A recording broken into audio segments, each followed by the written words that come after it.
ପାଣି ଘର ଭିତରେ ପଶିନାହିଁ। ଏଇଠି କେତେ ପାଣି ହେଇଛି? ଏଇଠି କେତେ ପାଣି ହେଇଛି? ମୁଁ କହିଲି ସେଇଠି କେତେ ପାଣି ହେଇଛି? ପୁରା ଆପାର୍ଟମେଣ୍ଟ ବୁଡ଼ିଯିବ ଆଜି। ପୁରା ପାଣି ଚାଲ।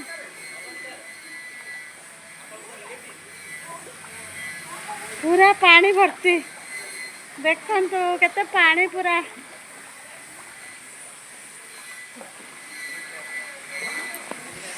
ଦେଖନ୍ତୁ ସାଙ୍ଗମାନେ କେମିତି ଘର ଭିତରେ ପାଣି ପଶିଛି। ଏଇ ଘର ତାଲା ପକେଇ ପଳେଇ ଯାଇଛନ୍ତି। ତାଲା ପଡ଼ିଛି ଆଉ ପାଣି ପାଣି ପୁରା ଘର ଭିତରେ ପଶି ଯାଇଛି। ଦେଖନ୍ତୁ ପାଣି ପୁରା ଘରେ ପଶି ଯାଇଛି। ଅଗଣା ଭିତରେ ପାଣି। ଏଇପଟେ ଦେଖନ୍ତୁ କେତେ ପାଣି।